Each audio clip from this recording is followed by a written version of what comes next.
Graças e paz, sejam muito bem-vindos ao curso Imago Dei Criativa. Meu nome é Guilherme Zamba e com muita alegria estamos indo hoje para a aula de número 3, a arte na Bíblia. A primeira aula foi Deus Criativo, a segunda aula foi Imago Dei Criativa e hoje é a aula de número 3, a arte na Bíblia, onde veremos se na Bíblia tem ou não tem expressões artísticas. Lembrando também que antes de tudo isso teve a introdução ao curso. Então eu peço que se você não viu as aulas anteriores, peço que você veja para que você esteja contextualizado no assunto. E peço também que você se inscreva no canal e ative as notificações para que você seja notificado quando surgir um novo conteúdo e principalmente curta esse vídeo para que assim você diga para o YouTube que esse conteúdo é relevante e assim o YouTube acaba recomendando para mais pessoas. Então, sem mais delongas, vamos para a aula.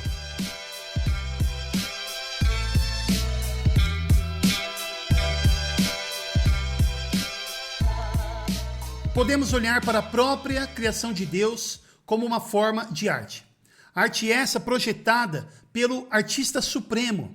Vemos a beleza e a exuberância no cosmos e uma criatividade tamanha em uma imensa diversidade de criaturas, onde entre essas podemos olhar para o ser humano como a obra-prima da arte divina. Mas a pergunta que fica é, se podemos encontrar na Bíblia relatos a respeito do ser humano criando arte, e se isso tem algum valor para Deus.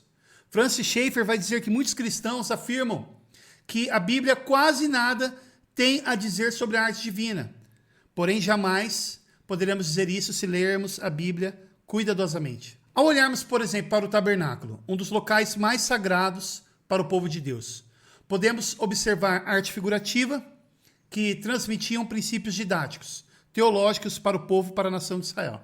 Deus deu a Moisés instruções específicas para a construção do tabernáculo, desde o tamanho, como também materiais a serem utilizados, além de toda a instrução de culto. Deus revelou vários comandos que deveriam ser executados, e a arte não estava fora dessas ordenanças. Bezalel e Aholiabe são dois homens artesãos dentre o povo de Israel que foram citados pelo nome e que trabalharam com a lapidação de pedras e entalhes de madeira, além de lidarem com peças de ouro, produzindo peças para o tabernáculo e até mesmo detalhes de baixo relevo. Está lá em Êxodo 31, versículo 3. Dois querubins deveriam ser construídos de forma bela, através de habilidade técnica, está lá em Êxodo capítulo 25, versículo 18. E ainda que sejam representações celestiais, representações da terra também estavam entre as ordenanças. Por exemplo, na construção do candelabro, flores e amêndoas deveriam ser entalhadas no ouro do candelabro.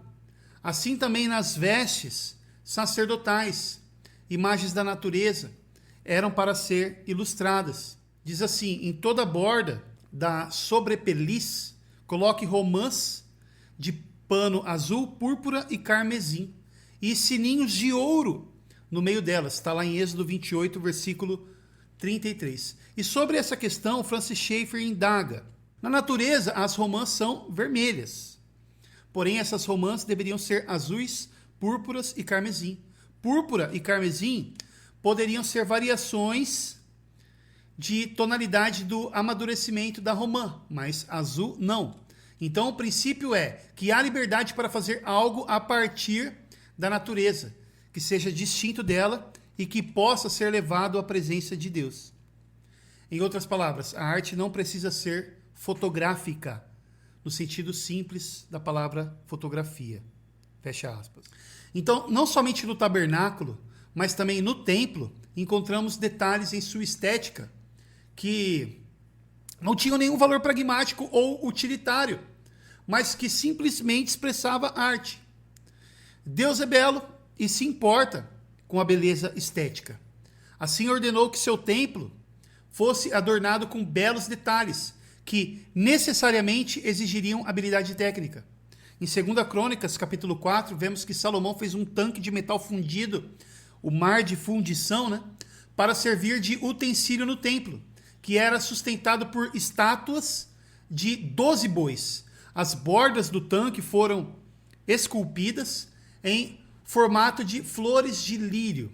Em outras passagens que se referem à arquitetura do templo, vemos diversos outros exemplos com uma estética harmoniosa.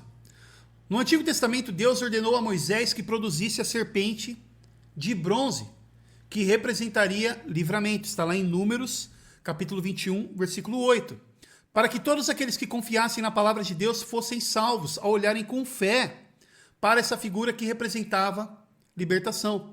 Vemos em 2 Reis, capítulo 18, versículo 4, séculos depois, que o rei Ezequias destruiu a serpente de bronze que foi construída por Moisés para um bom propósito. E Ezequias não destruiu a serpente por ser uma obra de arte, como vai dizer Francis Schaeffer. Ele a destruiu porque as pessoas a tinham transformado em um ídolo. Não é a existência da arte figurativa, vai dizer Francis Schaeffer, que a torna errada, mas sim o seu uso incorreto. Fecha aspas. Então o próprio Cristo também apontou para a arte figurativa da serpente de bronze como uma ilustração da sua crucificação. Na Bíblia nós encontramos poesia, em especial em Cantares de Salomão. Vemos também, ao falar sobre a importância da música, a qual os músicos deveriam tocar com habilidade lá em Salmos. Assim como também é possível encontrar teatro, podemos assim dizer lá em Ezequiel capítulo 4, do versículo 1 ao 3, onde o profeta profetizou por meio de um ato teatral, podemos assim dizer, né? Vemos também dança, Salmo 149, versículo 3, Êxodo 15, versículo 20, Salmo 150, enfim, dentre outros. Mas é claro que vários desses elementos não configuram elementos de culto, mas sim têm um valor para o Senhor.